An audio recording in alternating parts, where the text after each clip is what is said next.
달콤한 말씀, 행복한 하루. 오늘도 하나님 말씀 앞에 오신 강서 공동체 여러분들을 환영합니다. 오늘 우리가 함께 볼 말씀은 열왕기상 12장 1절에서 11절까지 말씀입니다. 르호보암이 세겜으로 갔으니 이는 온 이스라엘이 그를 왕으로 삼고자 하여 세겜에 이르렀습니다.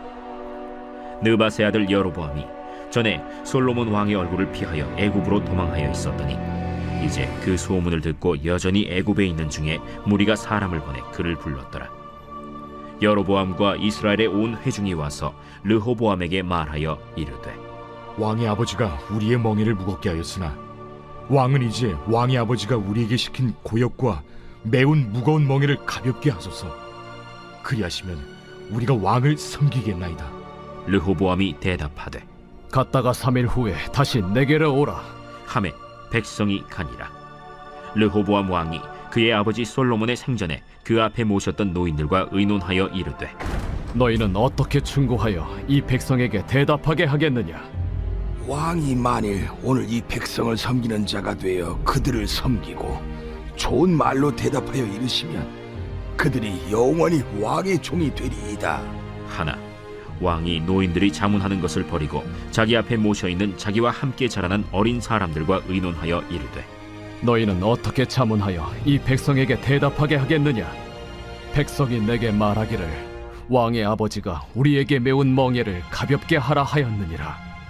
함께 자라난 소년들이 왕께 아뢰어 이르되, 이 백성들이 왕께 아뢰기를 왕의 부친이 우리의 멍에를 무겁게 하였으나 왕은 우리를 위하여 가볍게 하라 하였은즉 왕은 대답하기를 내 새끼손가락이 내 아버지 허리보다 굵으니 내 아버지께서 너에게 무거운 멍에를 매게 하였으나 이제 나는 너희의 멍에를 더욱 무겁게 할지라.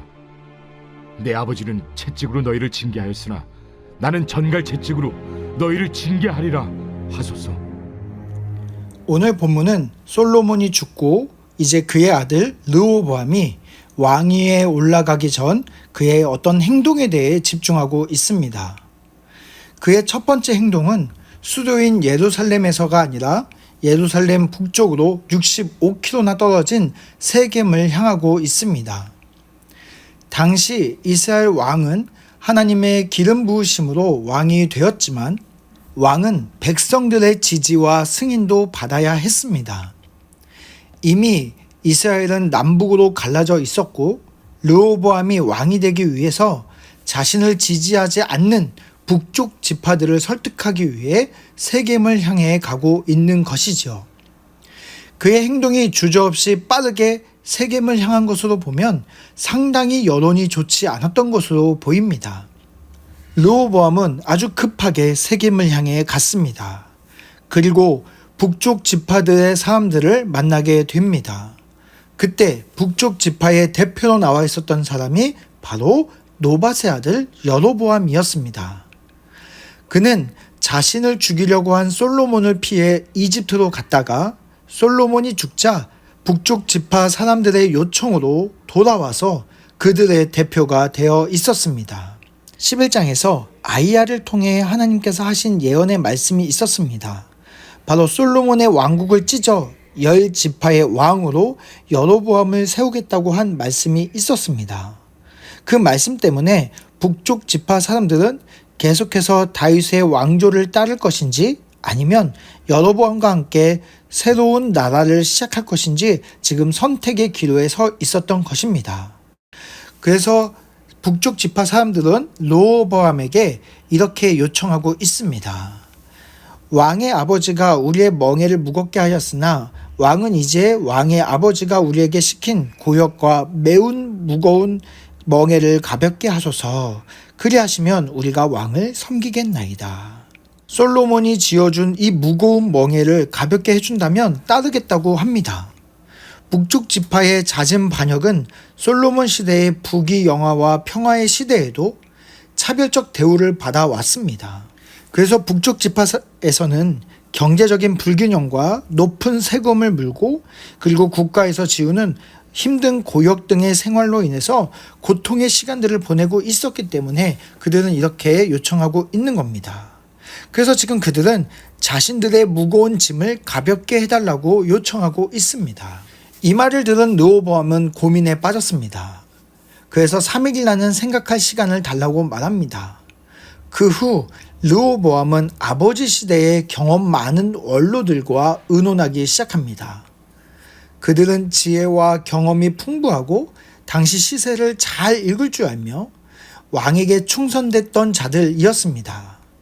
그들은 그동안 고통의 시간을 보낸 북쪽 지파 사람들에게 르호보암이 섬기는 자가 되어 그들을 섬기게 된다면 그들은 영원히 르호보암의 종이 될 것이라고 말하고 있습니다. 그러나 르호보암은 그들의 조언이 마음에 들지 않았습니다. 그래서 그들은 원로들의 조언을 버리고 이번에는 자신과 함께 했던 젊은 신하들과 의논하기 시작합니다. 르호보암의 나이가 41살이라는 것을 생각해보면 그들의 나이가 결코 어린 나이는 아니지만 솔로몬과 함께 해온 신하들에 비하면 그들은 미숙하고 어리석은 자들이라는 것을 말하고 있습니다. 무엇보다 그들은 자기 앞에 모셔있는 사람들, 즉 왕의 비위만 맞추어 왕이 듣고 싶은 말만 해주는 충성되지 않은 자들이었습니다. 그들의 대답이 이렇습니다. 내 새끼손가락이 내 아버지의 허리보다 굵다라고 말하는 것이죠. 솔로몬의 강함이 르호보암의 약함보다 강하다는 뜻입니다. 그들은 르호보암을 강한 사람으로 말하면서 르호보암이 듣기 좋은 말로 지금 아첨하고 있는 것입니다. 그러면서 북쪽 지파 사람들에게 이렇게 말하라고 말합니다. 멍에를 가볍게 해달라는 그들에게 더욱 무거운 멍에를 매게 하고 아버지가 채찍으로 징계했다면 이제 독침을 품은 정갈 채찍으로 그들을 다스리게 될 것이다. 이전보다 더욱 강력한 무력으로 그들을 짓밟을 것이라고 말하라고 말합니다. 결국 르호보암은 자신이 듣기 좋고 자신이 얻은 권력을 행사할 수 있는 젊은 신하들의 조언을 따르게 됩니다. 사랑하는 강서 공동체 여러분, 오늘 본문은 르호보암이 하나님 나라, 하나님이 선택하신 나라 이스라엘의 왕이 되는 과정을 담고 있습니다. 그러나 그의 모습은 하나님 나라의 왕의 모습이 아니었습니다. 르호보암은 섬기는 자가 아니라 섬김을 받으려는 자였기 때문입니다.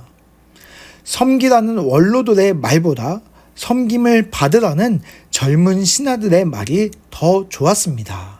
그리고 그 말을 선택했습니다. 선택을 받는 것이 세상의 왕들에게는 당연한 선택일 수 있습니다. 그러나 하나님의 나라 왕에게는 이 말은 맞지 않는 말입니다. 우리에게 하나님 나라를 가져오신 예수님께서 우리에게 이렇게 말씀하셨습니다. 인자가 온 것은 섬김을 받으려 함이 아니라 도리어 섬기려 하고 자기 목숨을 많은 사람의 대속물로 주려 함이니라. 예수님께서는 죄의 고역에 지친 우리에게 쉼을 주시기 위해 나의 무거운 죄의 멍에를 대신 지시는 섬김의 자리, 십자가의 자리로 나아가셨습니다. 그 십자가의 사랑을 받아 하나님 나라 백성이 된 우리는 예수님을 닮아 섬기는 자리로 나아가야 합니다. 우리는 날마다 르호보암처럼 선택의 순간을 맞이합니다. 섬길 것인가, 섬김을 받을 것인가, 섬김의 삶을 추구할 것인가, 섬김 받는 삶을 추구할 것인가. 세상은 섬김을 받기 위해 살라고 말하지만 나의 주인이신 예수님은 섬기라고 말씀하고 계십니다. 오늘 하루 예수님을 닮아 섬김의 자리로 나아가는 우리 강서 공동체 모두가 되시기를 바랍니다.